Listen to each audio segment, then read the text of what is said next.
Nah, topik yang paling dibutuhkan. Nah, kami mengambil pembelajaran diferensiasi. Seperti pada kelompok 4 tadi mengungkapkan, Bapak Ibu di rata-rata di sekolah di pelaksana program sekolah penggerak, baik angkatan 1 maupun angkatan 2 sampai hari ini memang terkendala pada pembelajaran diferensiasi. Nah, kendalanya ini Bapak Ibu pasti ada yang belum memahami. Yang kedua, ada guru-guru kita yang tidak mau move on, masih senang pada posisi aman, mungkin karena berpikir diferensiasi ini kok ribet sekali gitu.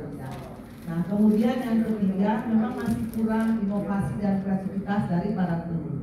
Nah, cara bagaimana untuk bisa membuat praktek baik untuk implementasi pembelajaran diferensiasi ini, kelompok 1 mengungkapkan bahwa memang yang terpenting bagi guru adalah sebuah penguatan kapasitasnya sebagai guru.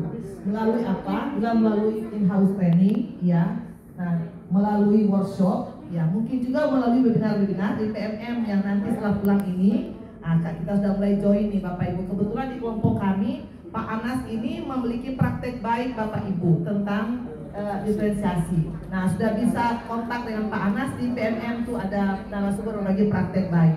Pak Anas bisa berbagi dan sudah ada buku panduannya sehingga itu juga menjadi acuan bagi kita.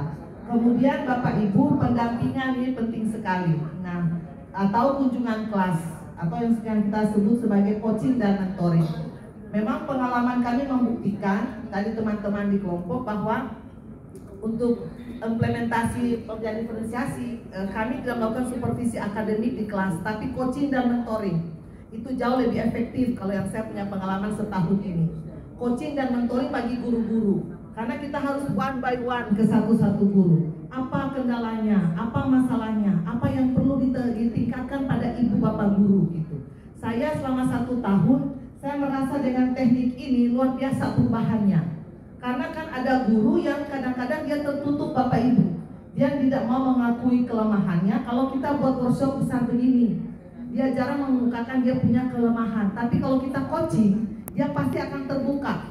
Itu saya dapati di situ. Oh Bu, saya ini begini. Nah, maka pelatihan kita tidak lagi berbasis besar-besar begini, tapi berbasis kelompok.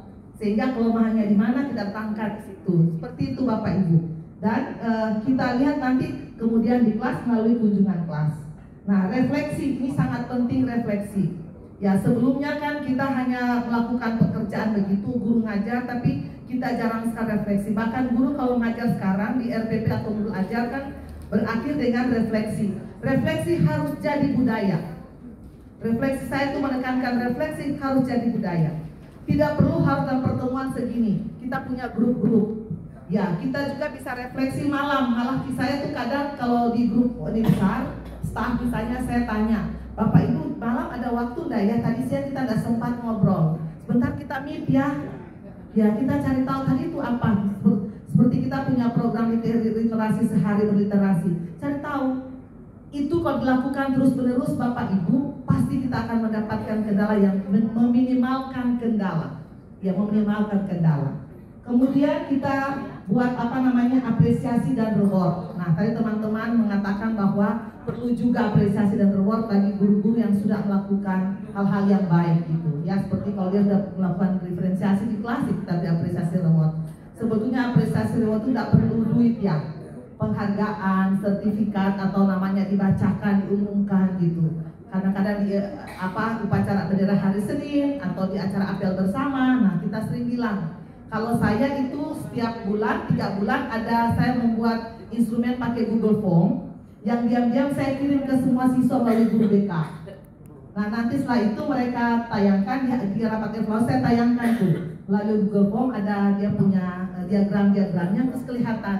Nah, di situ kita berikan apresiasi sama reward di situ. Ada guru yang terbaik ininya dan seterusnya. Itu juga Bapak penting. Nah, kemudian perangkat media yang dapat digunakan. Nah, ini Bapak Ibu, ini kami berempat bersepakat bahwa memang untuk membuat sebuah perangkat media bisa berbagi praktek baik, kita pelaku guru, kita rata-rata kan tidak memiliki keahlian khusus, skill terhadap video-video ini.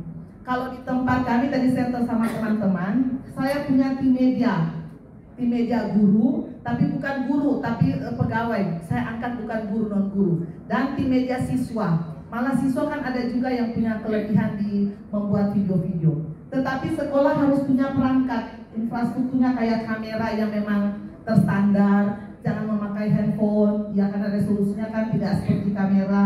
Kemudian tadi Pak Naas bilang harus punya perangkat penunjang, ya seperti harus punya mic-nya yang benar, ya semua tuh punya. Dan memang harus dianggarkan Bapak Ibu, kalau kita memang berkualitas harus dianggarkan. Kayaknya semua punya postas ya, jadi bisa dianggarkan gitu ya.